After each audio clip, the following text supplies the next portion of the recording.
Hey guys, Mr. Milton here. Today we're going to look at proving triangles similar. At the end of this video, you should be able to use 3 methods from today's lesson to explain why 2 triangles are similar. Okay, there are 3 ways to prove that triangles are similar. All right, method 1 is called angle-angle similarity. Angle-angle similarity. If 2 angles of one triangle are congruent to 2 angles of another triangle, then the triangles are congruent. Or sorry, not congruent, similar. I'm saying that right. All right, and it threw me off because when we're talking about congruency, remember that we had a few different proofs for congruency. We had like 5, right? And so they were side, side, side, side, angle, angle, side, angle, and the HL theorem. Okay, we'll see that a lot of these really have a part in our similarity as well. Remember, the difference between similarity and congruency is that for similarity, they have, or for congruency, everything had to be the same. For similarity, it has to be the same shape, but not necessarily the same size. So there's going to be a couple differences here, and you'll see the first one as we go here. Notice that for angle-angle similarity, we had 2 congruency proofs that used angle-angle. Okay. And we also had a third angle theorem last chapter, which basically said if we know that 2 angles are the same, then we know that 3 angles are the same. Okay, and so that's basically what we're saying here is that, hey, if we find 2 angles the same, we know 3 angles are the same. We don't have to like do any math to prove the third one. We just know it has to be. And so if all 3 of our angles are the same, it's the same shape. Okay, so that means it's similar. Okay, it might not be the same size, but it's the same shape. Okay, so as we look at triangle RTS and triangle LPM, this is how do we know that these triangles are similar? Well, angle R is congruent to angle L, and angle T is congruent to angle P. So we know they're similar because of the angle-angle similarity. Okay, and so our similarity statement, again, we'll try to make sure that we match this up. I'll say TRS. So triangle TRS should be similar to triangle PLM.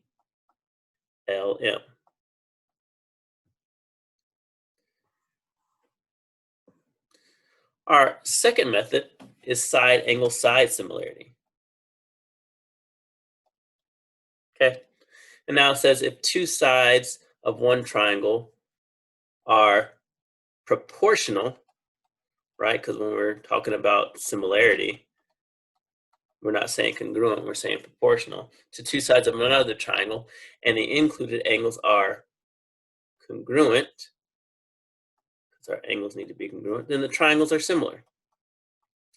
And so those first 2 big things that we talked about, similarity, that the angles are congruent and the sides are proportional, they play a role here. If our 2 sides are proportional and the included angles congruent, then the triangles are similar, and that's side angle side similarity. So here it says, why are the 2 triangles not similar? Well, as we look, we see that we have 2 sides shown and an included angle, the angle between the 2 sides. So that must mean, because our angles are 90 degrees, our angles must be congruent. Let's look at our similarity ratios, right? As we look short over short, so 6/3 simplifies to give us 2.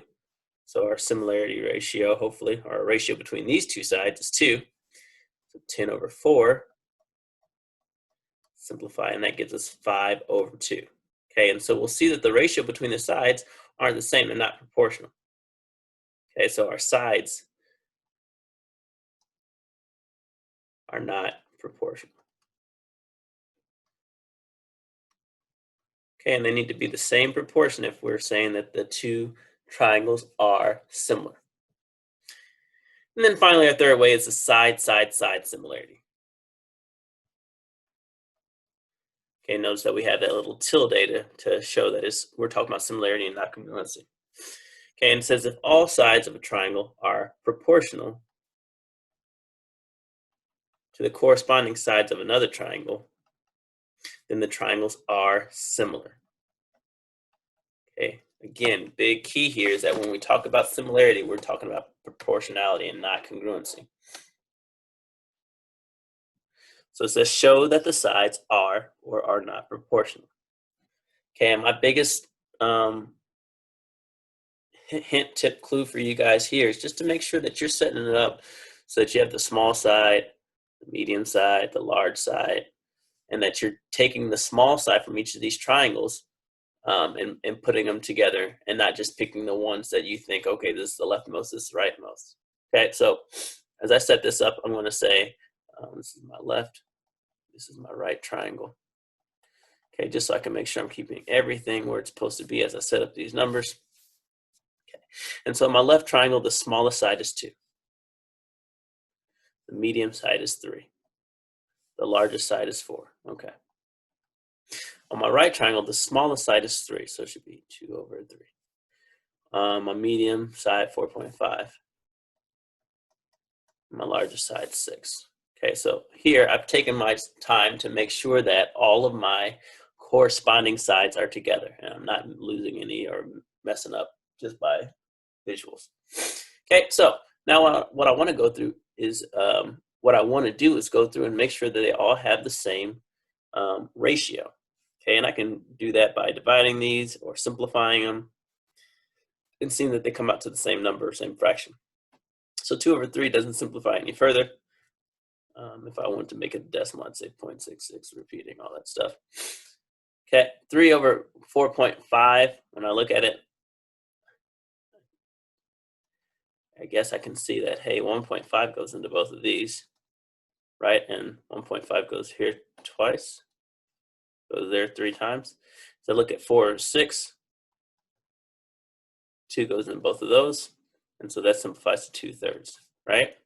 And again, since they all simplify to 2/3, they all, if I put them in the calculator, would give me that same decimal, okay? So as I look, I see that, hey, all of these are equal to each other. My similarity ratio is 2 to 3. This is my similarity ratio. And so since I have all 3 sides and I see that they all have the same proportionality, and they're all proportional, then these triangles are similar by side, side, side similarity.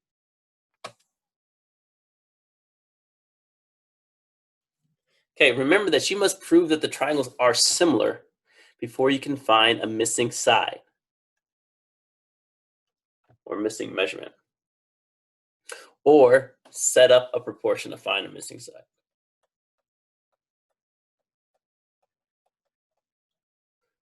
Let me change that. I'm sure that I should say angle rather than anything else.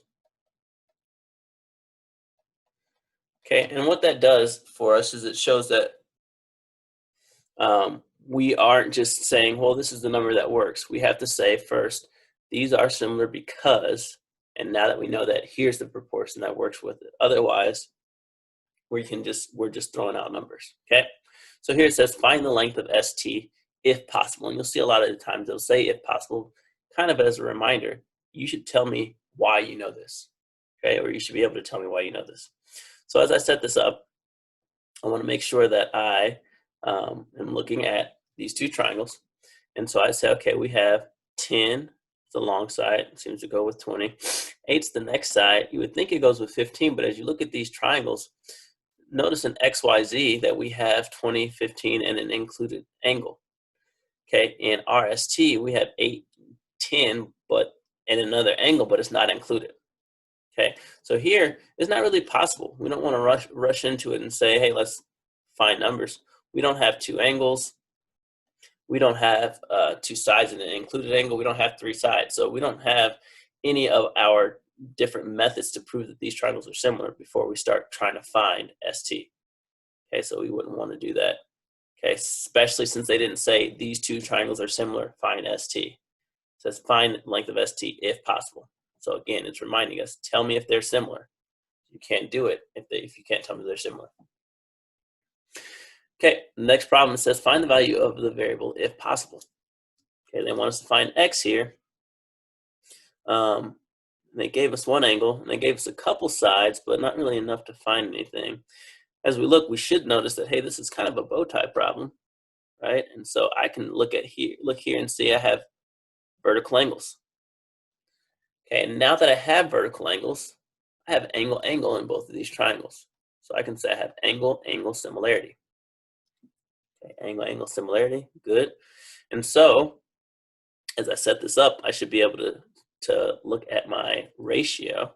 Say, okay, 14 should match with 24. They're opposite the same side, or the same angle, so they should be corresponding. 14 over 24 seems to simplify to give me 7 over 12. Okay, so that simplifies to give me 7 over 12.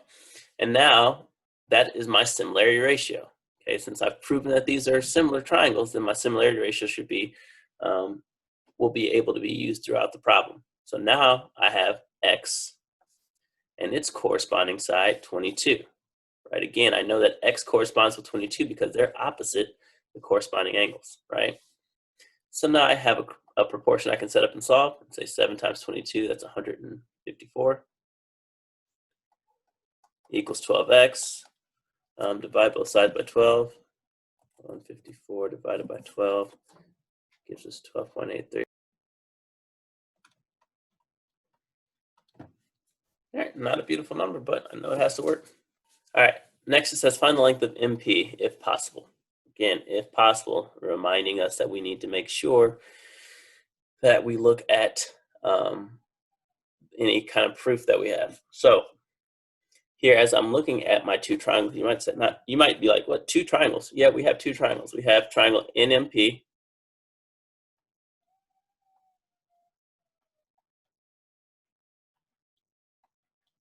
Okay, and we have the larger triangle NQR.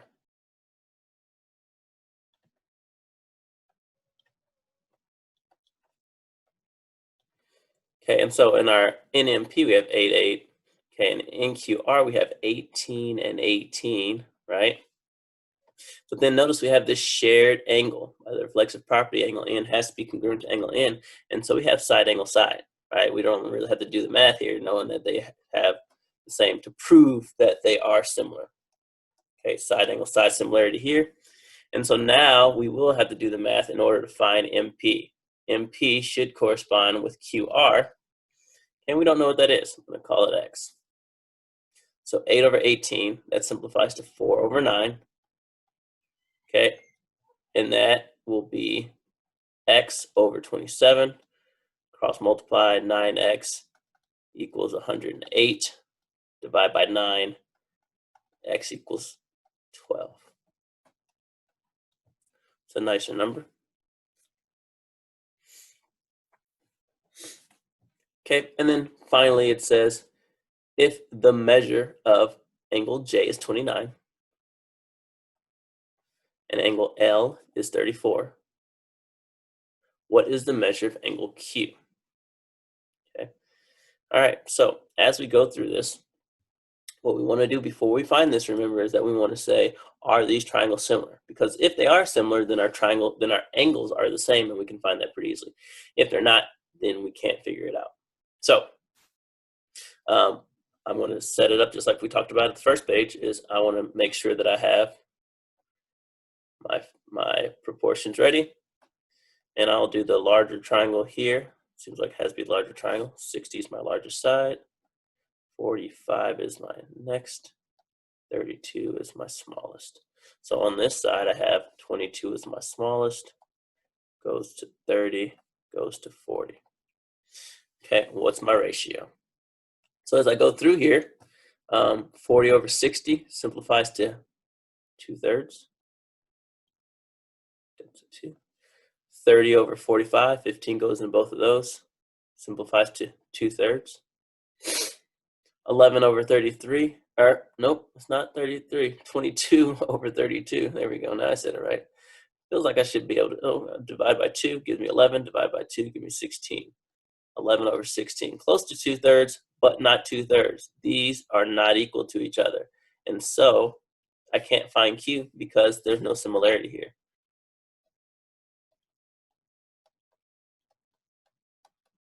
Okay, so they're not similar. And that's the importance of making sure that you find that out before you just try to say, okay, Q must be this. All right. All right, indirect measurement. He says we use indirect measurement to find the heights and lengths of large objects. Okay, these are things that we might not be able to just reach up to and find. There are two forms of indirect measurement. One is shadow, we call it a shadow method, and the other is the mirror. Okay, the one below is the second form. Okay, so as we look, we have two triangles, HVT and triangle JVS. Okay, and it says the angle HVT of incident, let's say that incident is equal to the angle of reflection.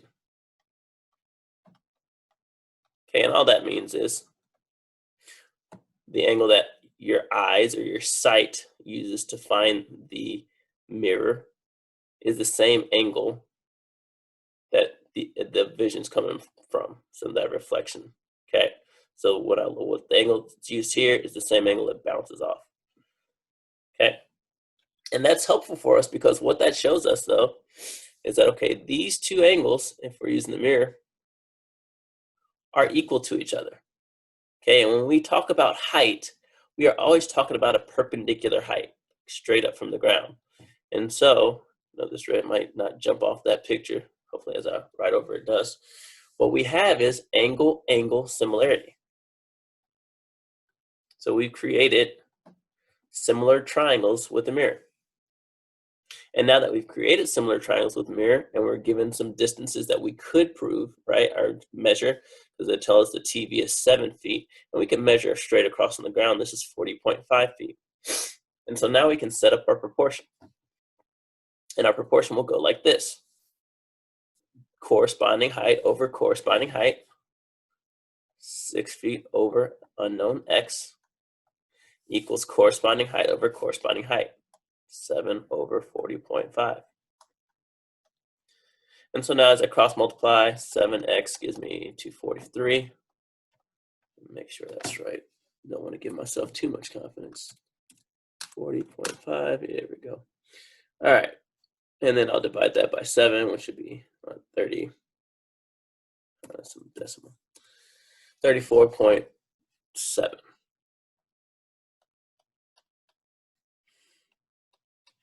And so now I've measured the height of this geyser is 34.7 feet. I wouldn't have been able to do that with any kind of ruler. Okay, so measure things that are large or awkward. All right, so there we go. That is proving triangle similar, and then when using that information to find missing measurements, whether they're angles or sides. All right, see ya.